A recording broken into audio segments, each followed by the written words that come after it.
So when we're talking about the financial side, and there's two sides to the equation, revenue and expense. And my experience as a CFO has been people are always most inclined to want to cut expenses, and they struggle to appropriately value their service so that they can boost revenue. Where does that fit into your strategic planning process, that financial piece that would also require some tweaking and directing? Yeah, so that gets into the thing that I think most, at least for small businesses, that founders and the business owner, the executive team, this, for most, it's the thing that's not fun to do, and that's the market analysis. And market analysis comes into play because you have to understand, what competitors are offering. You have to understand how what you offer compares to what competitors offer, and that then will determine what your pricing model should be. And my take is that a business should not be afraid to price their product based on the value they're offering, and don't compete with other companies, organizations based on pricing. Because if you're competing on pricing and the only thing you're doing is just continuing to reduce your price to be competitive with your competitors, that's a race to the bottom. You're going nowhere fast, and as well as you're not basically emphasizing or demonstrating the value that you're offering to your client, because you're basically telling your client, your customer, your donor that it's all based on price versus value. And pricing is just a terrible way to compete. Okay, then let's crosswalk that over to nonprofit. Because frequently, especially for organizations such as Marvy's, that whole thing of pricing value can be quite the challenge. So what did you guys do? Charles. Well, I'll start here. Is that understanding that donations are critical, and the way that you show up, your messaging, your again the value, the mission, the vision, all of that comes into play, because for a donor is looking to contribute to something that they can tie their passion to. Someone who's buying as a customer or a client, they are also looking to spend their money with something that they can tie their passion to, their needs to, their wants to. And so the same thing is true with the nonprofit.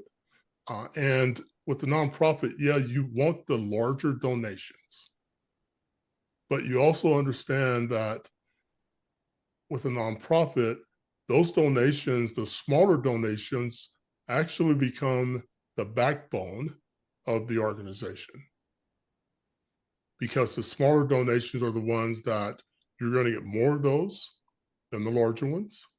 The larger ones become strategic, but the smaller ones are the ones that help you continue to operate your organization from day to day. But at the same time, you can't be afraid to ask for more. And asking for more comes in different ways. So asking for more, you ask directly. You ask through your newsletters. You ask through email updates. You ask through, so all these various different ways.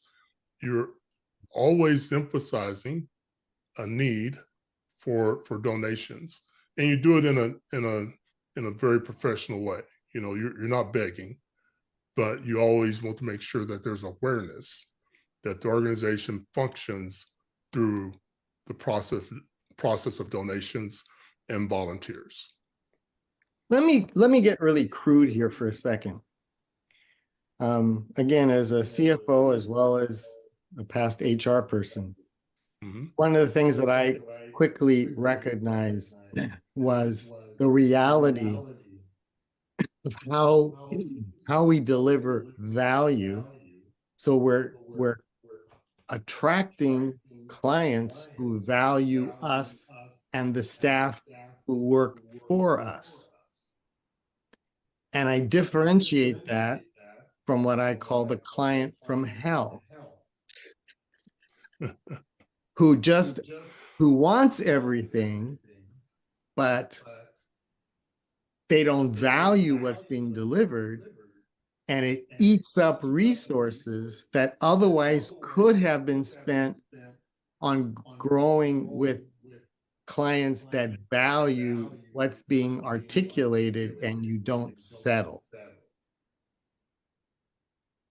Am I on the right track? You're on the right track, but I will let Marvy answer that Oh, question. no, I hadn't gone to Marvy yet. I just wanted you're presenting the concept. No, you're on the right track, but I think some real life examples maybe. I can think of cases in which, as a senior executive, in which I recommended to my boss to not engage with a client because they were going to absorb or use more resources than we could possibly charge, and potentially they'd be litigious, which unfortunately I was right. So what I call that is that there's a level of risk management that's involved, because you have to understand the risk of whoever you work with. Yep. But also there's governance that needs to be in place, right? So that governance basically gives you guardrails, governance, compliance as well, because you have your internal compliance, your rules that you put in place. But that governance gives you guardrails as to who you will and will not work with.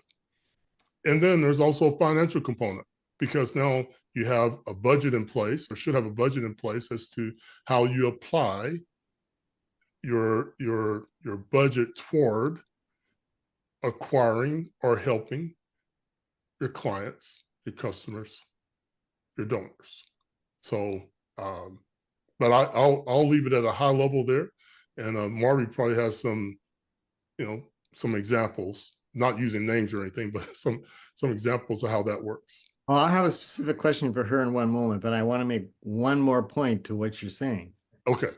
And that's this: in this era in which we're having a difficult time holding on to employee retention, another strategy is clarity in communicating how employees are valued and what's accepted and not accepted, and how to go about managing it so that the employee understands that they're valued. Yeah. Right. Yes. That's another strong point. But I agree with you. That's absolutely a strong point.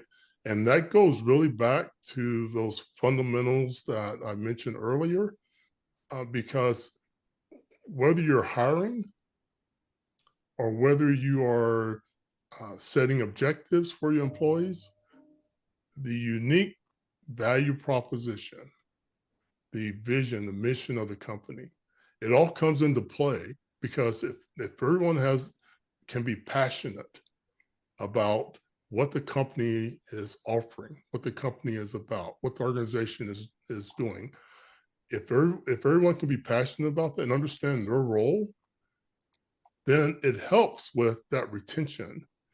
Certainly there's a money component and all of that, salary, but it also helps when I can feel as though I belong and I am contributing to the company's goals.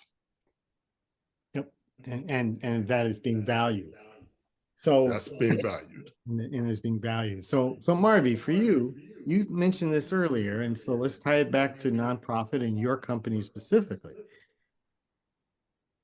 Donors want to know that their dollars are stretching far. So in the same respect, for a nonprofit, for listening to Charles, that means you have to articulate and being able to demonstrate that even the kinds of clients that you're helping, you're bringing on clients that are going to make the most use of the donations that you've been able to get so you can continue to keep your donors excited. Is that right? Absolutely. So our nonprofit